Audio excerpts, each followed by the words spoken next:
blinded by the lights. This is Danny Gilfone for Eastleigh Boxing or Feet. Danny Gilfone's my name. Sorry, I should introduce myself. Danny what, sorry? Gilfone, it's an Irish name. I didn't know if it was just one long name there. No, it's hard to keep track. That's a cool name. Hard to keep track of the syllables. We're in Newcastle for Josh Kelly's just successfully defeated Troy Williamson. Are you struggling with a light? No, it's okay. Oh, good. As long as it ain't showing all my blemishes, I'll just wipe the makeup off. We've not even probably introduced you. It's a pleasure to be joined by former world champion, turned presenter, turned podcaster, doing a bit of everything now, George. Yes. I do the school run in the morning, and retired ex-boxer just doesn't quite cut it. I have to have something to do every day that I can tell the parents, so that I'm not just a layabout bum. I've got to be inspiration to my kids one day.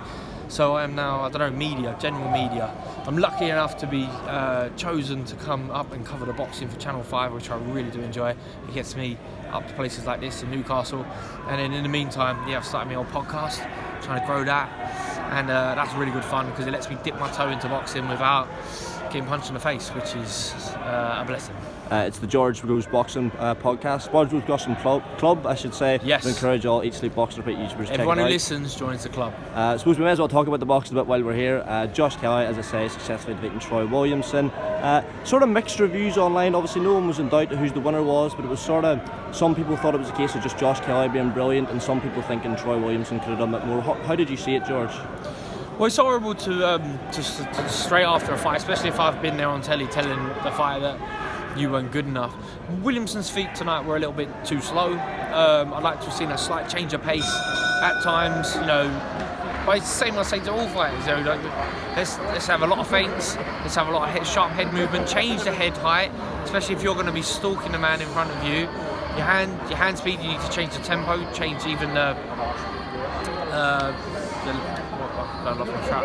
even change varying the power, and just need to be a lot sharper. If he didn't, you can't continue to commit at the same pace against someone like Josh Kelly, because once he was in his flow, he was just too sharp, and he didn't really come out of his comfort zone too much in this fight, I believe, because when he does come out of his comfort zone, he usually quickly unravels. Tonight he didn't. So brilliant for Josh Kelly. I thought he performed to the letter.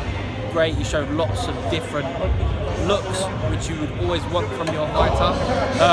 He probably lacks that bit of punch power at light middleweight to get rid of the guys in front of him, but he has enough power to sting them and hurt them and then have his way. So it was like most time with Josh Kelly, it's loose hand, weight on the back leg, fast slashy shots, punch through the target, with dynamic head movement off of it. But throughout the fight, once he settled into his fight, then he could fight with his hands high. He let his hands come out to the front.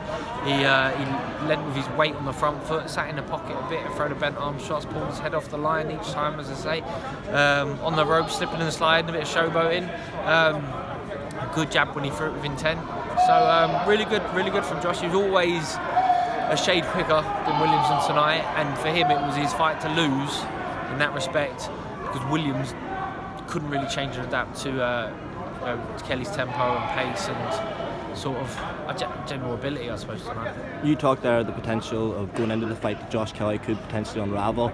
I don't think it's a disrespect to Troy Williamson to say that we all sort of assumed that Josh Kelly would be the more skilled fighter in there. We saw him unravel, as you say, down at 147 against David Ananesian. Do you think maybe that extra weight and having that less weight to cut could have potentially kept his gas tank there and kept him relatively fresh even in the later rounds, even with Williamson coming at him all night? Yeah, no, definitely. I mean, sometimes there is just a sweet spot when it comes to the weight, and you might look the part on the scales and you might think you've done everything you can, but you might just naturally be too light and your punch resistance might not quite be there, or you might just guess out. I think also Josh Kelly's style of fighting doesn't bode well for that sort of fight. I had the same sort of similar style under Adam Booth when I was working with him. Same did David Hay and many others who've been since, where it's dynamic power, explosive punches, but you're committed to the shot. You have to make a really explosive defensive move off of it, and that's a tough fight to have for full 12 rounds if the guy's pressuring you with educated sort of pressure. So Williamson wasn't able to do that tonight, and Josh Kelly was able to sort of just stay within his comfort zone. Even though he's technically working hard, he's there. But if it was a different sort of fighter who maybe backed him up with his weight on the back leg, sharp, it might have been a bit of a different fight. So, but I'm genuinely happy for Josh Kelly. I don't know him at all, but I can imagine tonight was a real intense battle for him in the build-up, in camp, to be switched on in a sort of a domestic, rivalry derby almost up here in the northeast, and he's come through it because he's performed to the letter and stuck to his game plan. He's got the British title just before Christmas, and he can go home and enjoy it with his family. Moving on, I'll just ask you quickly. I've got to ask you while I've got you here. Fury Chisora 3, although it's not being billed as that for some reason by BT Sport. That's tomorrow night. Definitely the third fight. 100% is the third fight. I'm not sure why they're not so keen to advertise the fact they fought twice already, but anyway. I don't know whether if the first two weren't on. I think the first two were before BT Sports was invented, so they might not want people tracking back and finding where. I think it's more about seeing how potentially one-sided the fights were. But anyway, I'll just cut to it. Is there any world, any chance, any way in which Tyson Fury is not WBC heavyweight world champion this time tomorrow night? Yeah, well, boxing, never say never, but he's Tyson's fight to lose, definitely. He's a massive favourite. I think it'd be the biggest upset we've probably seen in a British heavyweight ring if Chisora beats Tyson Fury. The momentum's with Fury. Chisora's had a good win against Pulev, but he's got 12 losses on his record. He's 38 now, I think. A lot of miles on the clock, and obviously Fury's already got them 2 wins over him, and the second one was a little bit more, was much more clinical, I think. It was the second or first one. They were about 11 years ago. I can't remember. I haven't watched them recently, but Fury's good entertainment, and so is Chisora. So that's why this fight's been made.